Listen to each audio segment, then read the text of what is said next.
Olá, garotada! Na aula de hoje vamos dar continuidade ao conteúdo que iniciamos na semana passada, falando de DSTs ou ISTs, doenças sexualmente transmissíveis ou infecção sexualmente transmissível. Sejam todos muito bem-vindos, bem-vindas a mais uma aula de ciências. Nessa imagem trago alguns tipos das DSTs. Vocês podem fazer a leitura. Temos aí, AIDS, herpes genital, candidíase, tricomoníase, gonorreia, sífilis, dentre outras doenças e infecções sexualmente transmissíveis. Garotada, sempre que preciso, pausa o vídeo, faz a leitura do material e continua assistindo o vídeo. IST nada mais é que uma sigla que substitui a sigla DST. IST quer dizer infecção sexualmente transmissível. DST, doença sexualmente transmissível. O Ministério da Saúde trocou a sigla simplesmente pelo seguinte fato: o D de DST está relacionado diretamente a uma doença.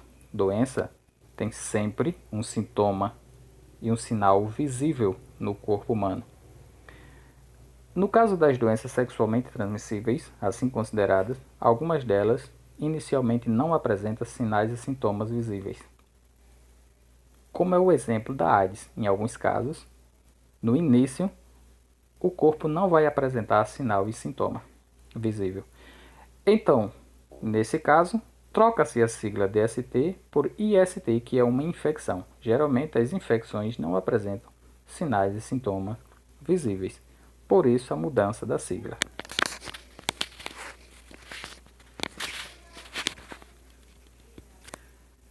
Sendo as infecções sexualmente transmissíveis causadas por vírus, bactérias ou outros micro-organismos.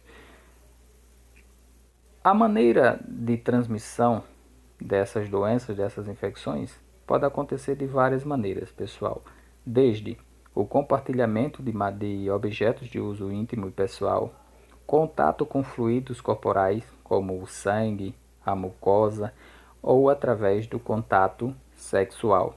Então, essas doenças podem ter vários meios de transmissão de uma pessoa para outra, sendo os cuidados e o tempo de transmissão ou o período de incubação do vírus ou da bactéria variável de caso para caso, ou seja, o período de incubação de um vírus é diferente do período de incubação de uma bactéria. Uma doença causada por vírus tem um período de incubação maior ou menor do que outra causada por vírus também. Vamos estar tratando do período de incubação mais adiante. Então, garotada, faz a pausa no vídeo e a leitura do material. Falando de uma doença sexualmente transmissível, que é a sífilis. A sífilis, o agente etiológico ou o agente causador da doença é a Treponema pallidum, que é uma bactéria. Treponema pallidum. O contágio pode acontecer pelo contato sexual ou contágio da mãe para o filho por via congênita ou no momento do parto. Quais são os sintomas dessa doença? Doença sexualmente transmissível, que é a sífilis, começa na maior parte das vezes como uma ferida perto dos órgãos genitais, mas também pode aparecer nos lábios e nos dedos. A seguir, os gânglios linfáticos incham e aparece febre e dor de garganta. Então, sinais e sintomas da sífilis. Pode apresentar também verrugas nos órgãos genitais, manchas vermelhas na pele, febre, dor de garganta, entre outros sintomas. Profilaxia, que são os cuidados que deve-se ter. Tratamento dos doentes, uso de preservativo. Então, gente, faz a leitura direitinho do material, tudo bem?